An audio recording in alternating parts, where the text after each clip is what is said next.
they also tried to say that Marcus tried to take the officer's gun. But when I asked about fingerprints, I was told the officer gun don't hold fingerprints. Anything you put your They're trying to cover it up. But my thing is, if he had stolen the officer's gun and you found it, you would have found all kind of fingerprints on it. They said it was, when I read it, none of it made sense to me. Yeah. Ambulance was called, and when they shot Marcus, he didn't immediately die. Yeah. They shot him 12 times. They shot him 12 times. He came around the corner, and he said that when he came around the corner, it was like it was a deer in headlights, and Marcus was running away.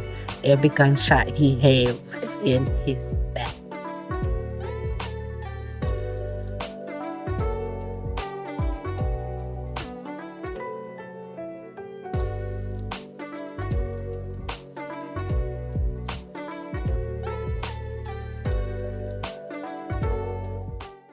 Welcome to another episode of Can I Grow with Liv and Ro. Ro, per usual, get us started, girl. You know, I gotta ask you though, how did you grow this week? How did I grow this week? Girl, I made a healthy decision when it came to food, and I love sweets, but I put the sweet tooth down for a whole week. And yes, that's how I grew. How did you go? I think I grew this week just now when we went to Chick-fil-A. I got the salad because I've been kind of slacking off a little bit. The back Got is the not salad big no more. and the grill. I got the salad and the grilled chicken. So I was like, okay, I'm gonna get back on track. So yeah. So we're talking like we don't have someone right in the middle of us. So we have a guest today. And bro, get us started. Yeah, so I am so honored to have her here today. She is strong and selfless, and she has a powerful story. She actually lost her son a few years ago by the hands of the police, and she has a powerful story to tell, and we're here to talk about it. So, Charlene, I know her last name. Mm-hmm. Do you want to tell them a little bit about yourself? My name is Charlene, but they call me Nay. I have 3 kids. Oh.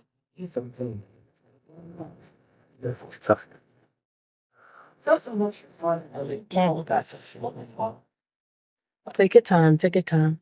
And as Rose said, I son 2 years. How long was it? It was 3? How many years? 10. 10. Oh, 10 years. It does not feel like that.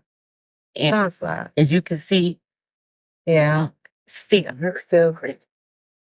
Take your time. Take your time. Take your time. Take your time. It's funny because my daughter, I have 1 daughter and 2 sons. She always said, he was your favorite. I said, no. She said, it's okay. Our birthday was 2 days apart. He was celebrating his 33rd birthday. On the 19th. Yeah. This past 19th. That's so. And I guess That's a trigger. yes, No. I know, because that's what I said. I was like, wow, I think Marcus' birthday is coming up. And I guess to make it a little easier, tell us a little bit about his personality. Just tell us about him. Who was he? Who was Marcus? That's right. What? He liked to joke. He loved music. Super talented. He loved life. And he loved his daughter. And so, I'm glad that I was left with a granddaughter. Yeah. Where she has asked me, how was my dad? Because she used to be with him all the time. And she said, everybody said my dad was a good guy. Yeah. And he was. Yeah. So, yeah, he was killed by the police. Yeah. When I never dreamed it in a million years. Yeah. That happened to me. Yeah. No one thinks that. And we moved away from Virginia so I could try to get them away. Yeah.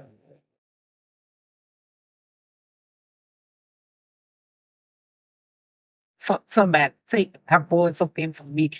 Because the way, Richmond was. Yeah. And to have that happen. It just wasn't fair, you know? Yeah. Because he wasn't doing anything Yeah. that when he should have lost his life. Yeah. So I feel like you decided to touch on it already. So, would you feel comfortable with us just going into the story? Like what happened that day? Like what led up to it? okay, I'm gonna take it back to the 30th. He passed away on April the 2nd. Yeah. March the 30th. Marcus was the type of kid that if he needed something here from me, because he was the only kid at home at the time. Yeah. So if he was 22 when he passed away. So if he needed something, he'll ask a question. I'm like, you need, what you need? Yeah. He called me on. I said, what are you doing? He said, I'm walking.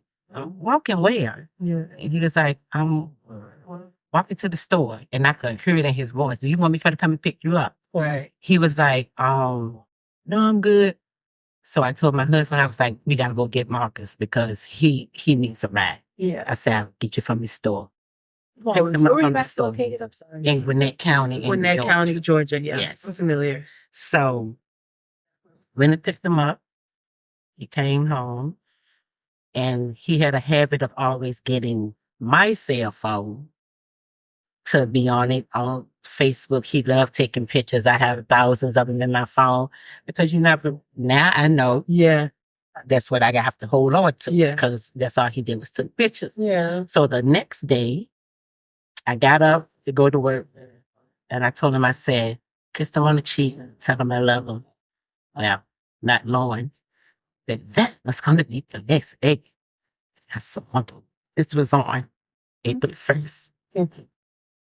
I go to work, I come home. He was out. He said he was going to the studio.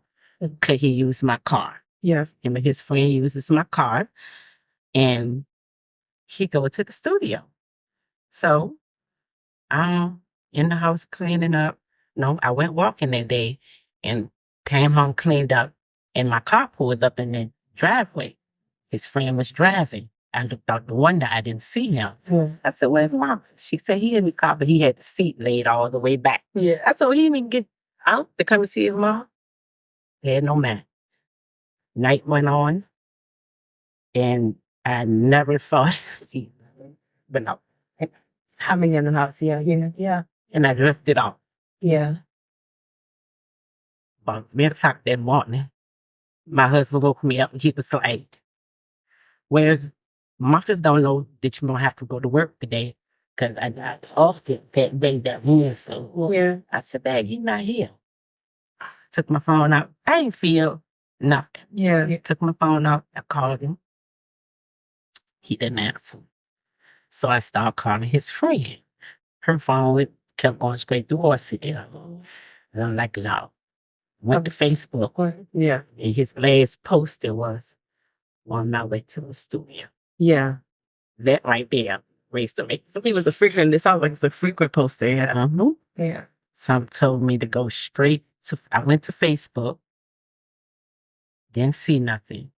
And some say go on Channel 2 News. Went to Channel 2 News. I saw a police officer shooting in the apartments that his girlfriend he was talking to at the time lived in those apartments. Got up, went round, the apartment. Rode through there. So, soon as we turned the corner, saw the lights, the police cars and everything. We rode through the parking lot. I didn't see my car. So, okay, it's good. Rolled on down, came back. Still trying to call to take him off for turned the wheels up. So he had just bought a pair of Royal Blue Sleeves. I will never forget you telling me that. Yeah. I will never forget that. And that shoe was laying on the ground. When I told my husband, I said, that's Marcus' shoe. We went back around to the apartment complex. This time, I can't talk. Yeah. It started crying, but I'm shaking. So my husband got out the car, went to the police car, asked the police, gave his name, his friend name, description on my car, and the license plate. They said they didn't know him, didn't see the car, no nothing. So they lied about no, they lied. Went back home, he went to the hospital. Got to the hospital, the hospital that we went to, they didn't have a shooting victim there. Yeah. So we went to they told us to go to the other Gwinnett County Hospital. So we went to the hospital. And as I'm standing there, because I can't talk, Yeah. I was been talking to the people, and I'm leaning. It's just like it was yesterday. I'm leaning on the thing, looking at the news, and I see my car on the back of the tow truck being towed away from me, saying in front of it. So before that, it was your intuition working. Yeah. When you saw that, it's like, oh, shoot. This is confirmation. Yeah. Yeah. I'm not going crazy. So the man sitting behind the desk was like, we can call the morgue. I said, call the morgue for what? And I think he said it without thinking, because after that, he went. Yeah. I left. Yeah. Went and sat in the car. I let my husband take care of it. So I sat in that car, and I sat in the car, and I sat in the car, and he never came out. So on the phone talking to my girlfriend, I said, let me go see what time is at. When I got out and walked to that emergency room door, we had been there since about 4 o'clock, which was like 8 o'clock. Yeah. When those doors open, and it's just like a whoosh of cold air just hit me. Yeah. And when I went through, I'm looking, looked this way, I didn't see my husband. I looked that way. When I saw him walking towards me, his body language, and he had two bullets and two white men, I didn't even know who they were. Yeah. Walking behind him, I just started backing up, and I was like, no. He let me, we took the car. They come to the car trying to talk. Y'all don't have nothing to say. Yeah. Yeah. You had my car, so you knew where I lived. Yeah. You could have came to my house. Yeah. Never came to my house. I'm telling him, back up, back up. And to this day, had I been driving, we wouldn't be doing this podcast, because I would have been in jail. I would have ran. Yeah. Yeah. He backed out. And I'm riding. It's just like everything just went silent. Yeah. Nice thoughts. Are you serious? And at the time, I remember they wouldn't allow you to see him, right? Tony, I didn't even go back in the hospital. Yeah. Tony, he said, he told me that they asked him about tattoos, and he said that he told him that he had a tattoo. And Charlene on his arm, and one he had on his forearm. And that's when they identified him. Yeah. So went home, and I said, "Matter for what?" The birds was chirping. But now, but now, and they never came to my house. I believe. Nope. So my question is this: at what point did you get a lead of what happened to Marcus? When I was able to talk to his friends that were in the car with him. Okay, how that's when you got the information. Of what happened. And they were just they said that they got a tip that somebody was trying to break in a house. So wait, the police had a tip that somebody was trying to obviously a black man was breaking into the house and working Marcus and his friend that dropped their car. It was him. He got they locked his friend up. Oh. So it was 3 people in the car. Let me back up. It was 3 people in the car. His friend, one is a girl. They locked her up, and his other friend took off running. Marcus took off running too, because from my understanding, they're saying that him and the police officer got into an altercation. When you know your kids, you know your kids. Yeah. And I know my kids. I'm not going to ever tell somebody, oh, they would do that. Yeah. Because if I know what type of kids I have, they did. Yeah. Yeah. Planning in my mind, him and the officer might have got into an altercation. Yeah. Because officers have a tendency to think because they have on a badge that they can talk to you any kind of way, handle you any kind of way. You probably was roughing him up.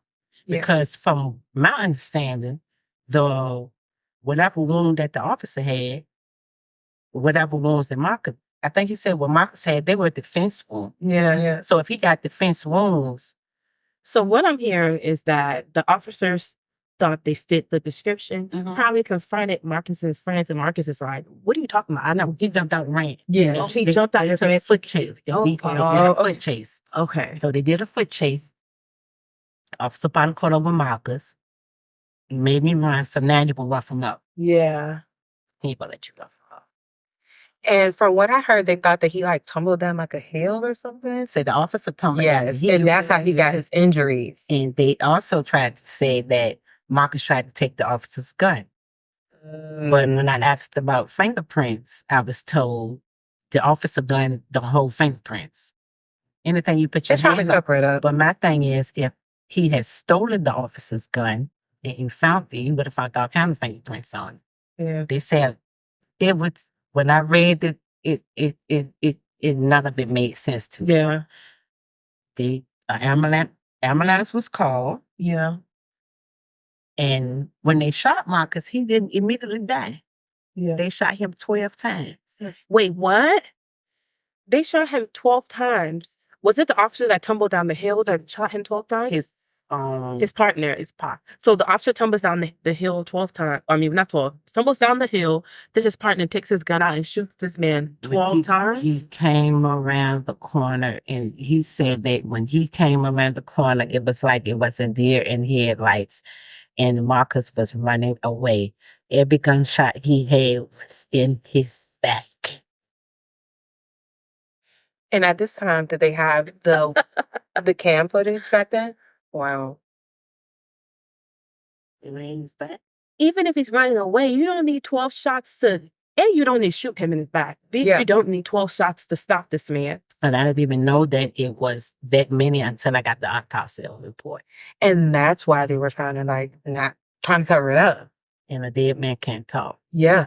Because, well, now a witness told me this. He said he saw it. He said when Marcus was laying on his stomach, and he was telling the officer, "I can't breathe." And the officer said, "Fuck you. You gonna need to breathe." And handcuffed my son with 12 bullet holes that went behind his back. When the ambulance came, they had two ambulances. They took the police officer in the first one and took my son in the one round the back. Oh, gosh. The nurse from the hospital came to my house. She said I needed to see who that baby belonged to, because when he was laying in that hallway when they county hospital, they tended to the police officer and nobody attended to Marcus. Because if he had and he was still living. He was still living. But he was fighting. He had a fighter on him. Yeah. And anytime anything happened to him, he's calling me. Yeah. And I know it was just crazy. The man's Marcus said, "I can't breathe." And the police officer's response was, "F you. You don't need to breathe. You don't need to breathe." I have a son, and I can't put the words how that makes me feel. I can't. That's. And then a month later, they come to my house asking me who I know. The police at this point. They're asking you, what do you know about the incident? Trying to see how far deep into it you know it to cover that place. So during that time, was there anyone that showed up as advocacy for you? Like, as far as, or was this just you and your husband versus the police? Me and my husband versus the police. Wow. And so why did the friend get locked up? Because she ran and they caught her? She didn't even run. They locked her up. I really don't even, I don't know. But they were taunting her to the point that they had to put her on suicide watch. Wow. Like, yeah, your brother dead, this, that, and another. Because she didn't even know that Marcus had passed away. And they kept her there for a couple of days. Wow. Because they were just that tight. And goodness. And the other friend that was there, the other young man, what happened to him? Oh, he's gone. Oh, so they never got. They never got him. So, Because he thought Marcus was gone. He didn't even know that Yeah. Marcus had been shot. yeah. It shows the level of fear that you must have of the police force for you to your first thought to be like, I'm a run. Yeah. He had a warrant. Okay. And the warrant was only for like a parenting class that he never completed. Mm-hmm. But so many Black people were getting shot. So this was happening during the climate of the I can't breathe climate. I think Marcus passed away in 2014. Oh, okay. But That was it beginning. was, Yeah. the Black guys, boys, men were getting shot by the police officers. Yes, but I remember when it happened. I remember like Facebook and like say his name because it's like that's what was going on around that time.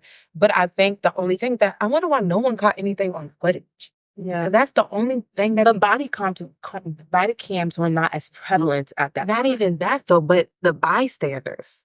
Like I just hate that no one was able to catch it on camera because that's why a lot of these cops are getting found out because of the video footage. But think about it, bro. Those It happened at Those- 1:00 in the morning. the time is one thing, and also Yeah. people started to pull out their phones after it became a sensation. Yeah, online. that's true. Before it became a sensation, people were being killed by the cops left and right, Yeah. and people were just minding their business because it wasn't a trend at the time. Sadly, Yeah. sadly, it wasn't a trend. So as a mom, you catch a whim of what's going on. How was that for you? I was angry. Yeah. And I wanted justice. Because if my son had killed that officer, he'd be doing life in jail. That's true. 100%. You killed my son, And your boys covered it up. it's whatever. Yeah. Because I'm very, my husband would say nosy, Yeah. but I say inquisitive, and I read. And when I read, I know how to read between the lines. And I could give that same. I got a box with the report like this. Mhm. If I gave it to a child and they read it, they could see that it was just full of Yeah. BS. And I'm Yeah. like, you covered it up. Yeah. But then when I went to like a meet I can't even remember what they called it. It's like they were trying to interrogate me, what my life was here in Virginia. Had I ever? This is the police. Yeah, the police. And I'm like, this don't have nothing for to do with what y'all did. So wait, so you continue, did you go to them or they came to you? So when they came to you, I had a lawyer and they got in touch with my lawyer. Okay. And every lawyer that I had in Georgia that was affiliated with Gwinnett County, it's like they kept trying to. Were these private lawyers that you were getting? And because they were in Gwinnett County, they said Gwinnett County is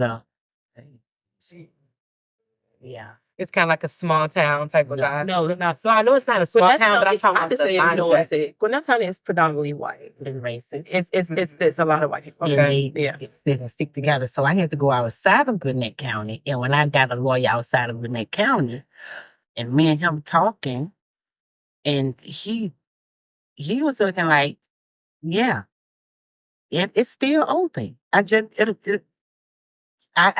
know. They killed my son. Because when the police officers came to the house, they said they were going to have it as a murder case. Yeah. What they did or how they shifted around. Was the police officer that shot your son ever identified? It's who he is. I know exactly who they are. Okay. Yeah. And I'm guessing they're still in the armed forces. See y'all. This is pissing me off. All right, when you think about like legal actions, like you said, how many lawyers did you have to? I went through 3 lawyers. And how long was this process? It was lengthy. Yeah. And now that my other son is home, he's not going to let it rest. Yeah. Because he's still in Georgia. Yeah. he said it's something that can be done about. Yeah. So you have yet to been, it's been 10 years. You've yet to have any sort of justice for what happened to your son. I can only imagine how that has affected your grieving process as a mom. Can you let us know, like, how has that, having your son die in such a tragic way, and still have not gotten any form of justice, how has this affected you in your grieving? I still grieve for this 10 years. Yeah. I can see. Like, for example, yesterday, Yeah. I was at work. I got his picture on my iPad. When I flipped it over, flicked it up, and some days I see his picture. Hey, baby, I talk to him. And then some days when I flick it up, it just makes me miss him all over again. Yeah. Like I say, he got a daughter, and that's what makes it easier for me. Yeah. And to give a little background on that, Nay took over after Marcus passed. His daughter Mariah, she became mama to Mariah. Yeah. And that her mom moved in with her, like her friends live with her, like everybody. And like I want to know, did that help you through that process? And it still does because like all of his friends, we moved to Georgia when he had went forward to Georgia on his 13th birthday. Yeah. That's when we went in there. Yeah. And all of his friends that he met from 13 to 22 birthday come. Hey, Mom, happy birthday. Yeah. Christmas, Thanksgiving, whatever. We have a national camo day because they was camo. Their little group was camo. National camo day that we made. Everybody get together, whether I'm there or not. They'll go somewhere with their camo on, sing the video, and What day is me out about on November the 22nd. November 22nd? We wear camo for Marcus. Yeah, it is coming up. We will wear camo. Yes. Do that. We went to the gun range one year. We go bowling. Whatever they say they want to do. So this community has really wrapped their arms around you during this time. I love that. And that's I'm a shelter like person. I really don't like go out and I go out, but like meet people and have people in my space. So when Marcus passed away, I'm like, I'm not going to no service, none of that. Y'all do what y'all want to do. Yeah. And my daughter, it was like, no, so and so and so. I was like, okay, do whatever. We can have it right here in a little room like this. The people who need to be there will be there. Yeah. No, don't do that. They said he was like a local celebrity. Yeah. It was so many people. Did you come to the service, Willow? The funeral? Mm-hmm. Yes, I came to the funeral. It was so many people there. They were outside. Yeah. And I'm looking like, I didn't even know that many people loved my son. Yes. I remember we were in college at the time, and she told me yes, because I guess the biggest thing I always remember when they shut the casket, and I remember you screaming like, don't take nothing, I want my baby. And that broke my heart so bad. Like to this day, regardless of whose funeral I go to, when they rolled them down and closed that, I feel it all over again. It kills me on the inside. Yeah. I can't, because at that point, it's final. That's the last time you see their face. Yeah. That's the last time you see their face. Yeah. It's very funny. I heard the lady that was here when she was talking about, I went to a support group. Yeah. Parents of murdered children out of Georgia, Tapestry Ministries, and Miss Candace. Oh my goodness. When I tell y'all, Miss Candace got me. First day out there, somebody gave me her number, said they met her at the hotel. Yeah. Gave me a pamphlet. I was like, I got this. I got this. First, when it first happened, I couldn't even go in the house. Yeah. It's like silence. Couldn't do it. Yeah. Went there, got parents, everybody's there, grieving, crying. Yeah, the support group. The support group. I couldn't even talk, but I kept going. And as I kept going, I got there. Yeah. So, is that what about you? Because when I heard her say, if I call my mom, my sister, whoever, and I get the friend. It's a domino effect. Yeah. I don't need y'all friends. Right. Yeah. So I have, when they say you have different friends in your life for different things, I had this. I'm feeling bad. I got a friend I can call. They'll just listen to sometimes. Yeah, sometimes it's like listen, and sometimes family wants to fix it, And they can't. Yeah, And that was Stone. yeah. He wanted to fix. Got to he fixed his folks.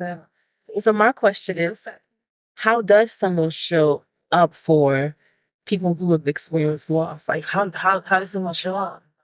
And it's like a 50-50 because I'm gonna say it, but I don't want nobody to take it the wrong way. Yeah. It can't be fair. Yeah. Yeah. Because they're going through it too. Yeah. That's true. And I hear this to this day. Oh, you so strong because I'm not the one like this to go to work and talk about it. Yeah. I go to work. I work. If it comes out, oh, yeah, my son was killed by the police. I would have never knew that happened to you, no? Yeah. Because that's not something that I feel like I need to broadcast to you. Yeah. I never want nobody to be like, oh, that's the lady that lost her son to the police. Yeah. Yeah. I don't want to be a victim. No. And when I went back to work, I told my girlfriend, I said, let everybody know, please don't come hugging all of that. Yeah. Get happy. Yeah. Yeah. Get happy. And that's a lot on itself. Like how to wear that. We had another girl come on. She was saying how like sometimes people just remember her as the girl who lost her mom. Yeah. It's like, what do I do with that? You know. Yeah. So. Yeah. So that's a tough one right there. And I guess because to wrap this up, I want to know how you are now, but I want to know what you want and how people can support you. Because like I said, I'm gonna give you my word to do the best I can to get this episode to as many people as possible. So how are you now? And then secondly, what can we do or what can people do to support you? I am now, it fluctuates. Yeah. Because I speak his name because I want him to be one. Yeah. And just to get it out there, it happens. Yeah. The police do a lot of stuff and they cover it up. Yeah. And then you're left grieving. Yeah. Yeah. Because Marcus would have been, oh my goodness. You just think about the stuff that I think about the stuff that I never get to experience. Yeah. Yeah. Yeah. Like his daughter going to middle school this year. Yeah. Mm-hmm. And the crazy thing is that his daughter is her son. Oh, They look just alike. Yeah, it's like him. And I think this is really profound because, granted, I personally think that there are good cops, but there are jacked up ones, like the one we're talking about right now, and especially in the what's going on politically, where there's possibly going to be laws passed to give full immunity to cops. I think is a dangerous thing, especially if we're talking about cops that are not the most ethical and racist, like the one we're talking about right now.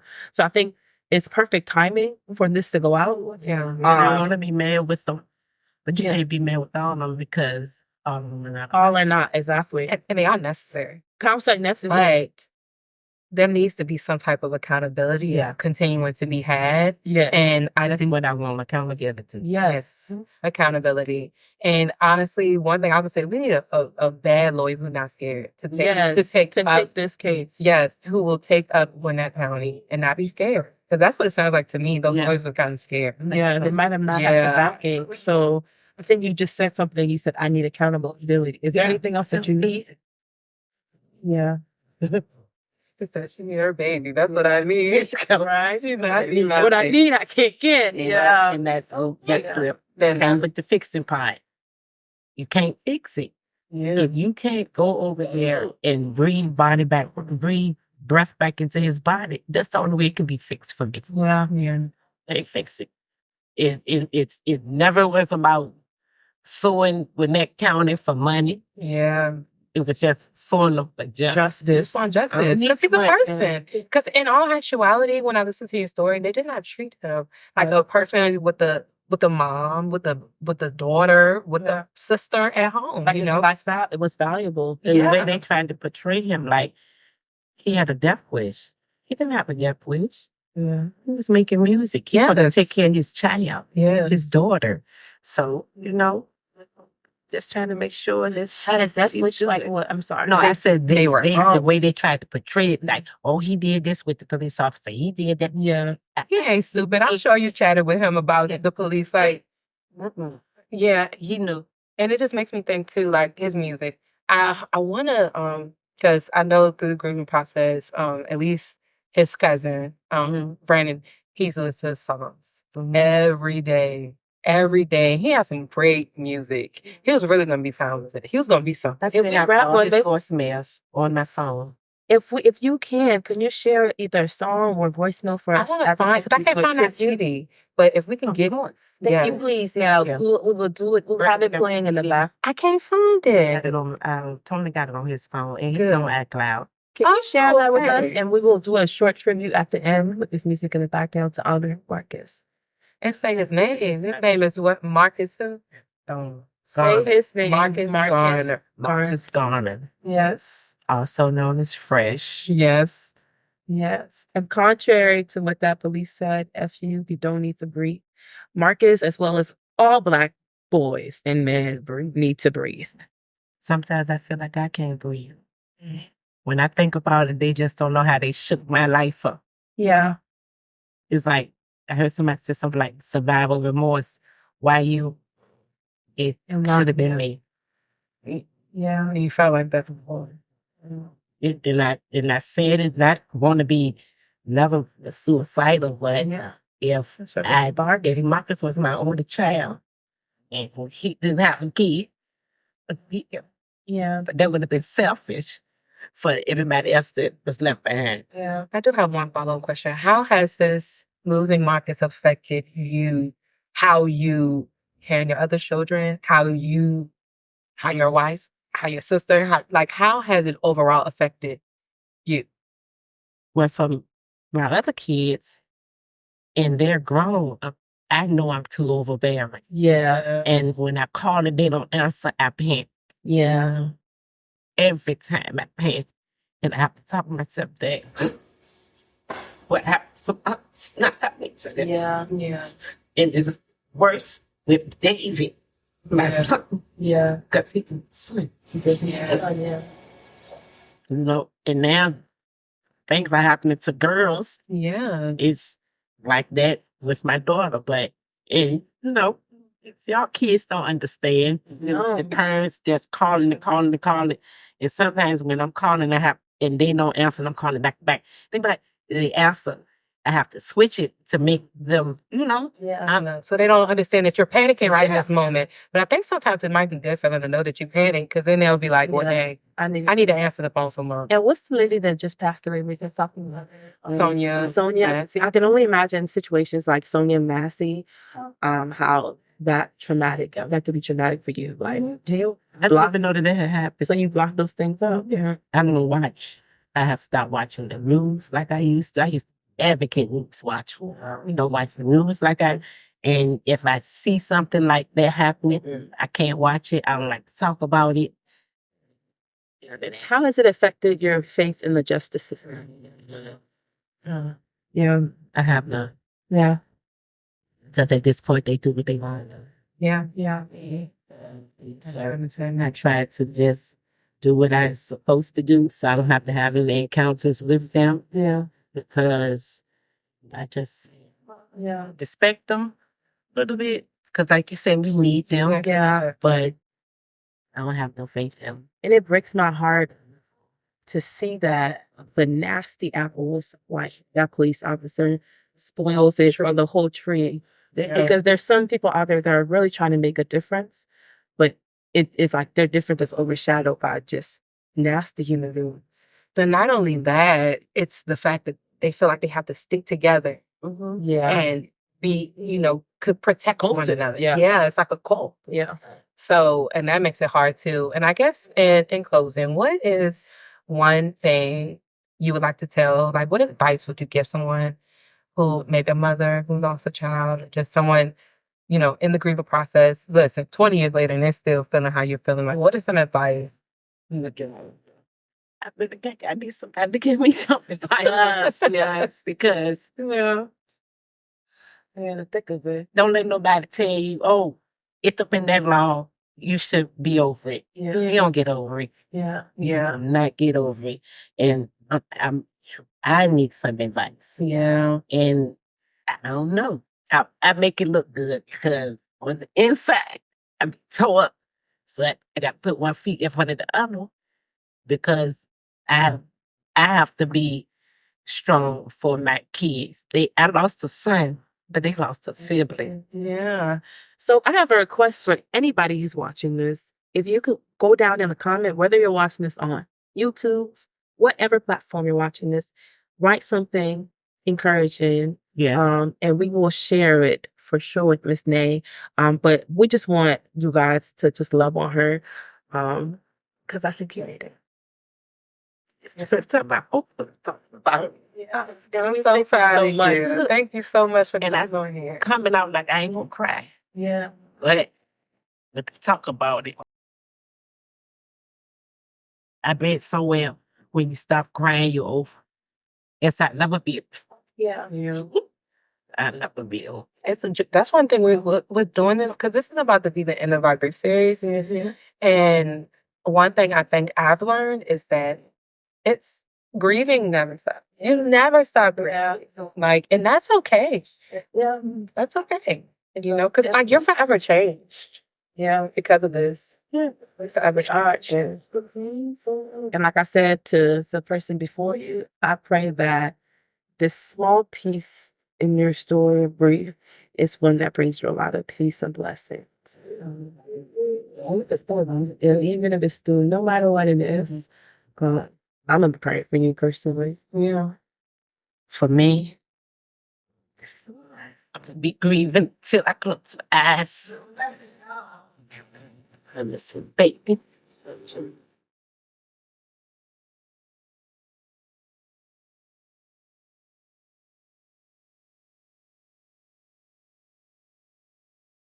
It's okay. Thank you so much. You don't have to say sorry at all. No, don't have to say sorry at all. Just thank you so much Much for for- agreeing to coming on here. You've been so strong. The fact that you've been able to get all this out and tell us this story. Thank you. One thing I want to say is that you did not allow this to change you. Because just from what I see, Nay is a doer. She shows up for everyone in her life effortlessly. And look at her right now. Yes. I would have never thought that you were feeling like this inside as how much you show up and smiling. You carry it on your back, and inside you're feeling this. So I just want you to feel encouraged to do for others, but also do for you too. Yeah. Do what you need to do to make sure you're good, And personally, in a way to say thank you, we've never done this before, but as a Can I Grow team, we're going to treat you to a spa day because you need it. And we're going to treat you to a really good spa day where you can relax and just have a breather. Yeah. Because you deserve it. You really do. And that's our gift to you. Just to tell you, thank you for coming on here. We appreciate you so much, and you send so much love your way. Thank you. Well, thank you so much for joining us on this grief series. We hope that you gained something from this. And And I want to personally thank every single person that joined us and told us this story. You did not have to. And we appreciate it. Our biggest hope in this series and in this podcast is to be able to help people. And that's why we have this series of Real People, Most Stories. Because nowadays we live in a social media world where everything is about influencers and all of that. But real people have real stories that need to be heard. And need to be heard, like Miss Nay. And we want to be that voice for the people who feel as if no one cares about their story and their voice. So we pray that this resonated with someone out there. If it's just one person, that brings peace to me. So thank you guys for joining us on this series. Thank you, Ro's been the hookup with some really great, really great people coming on, like Miss Nay.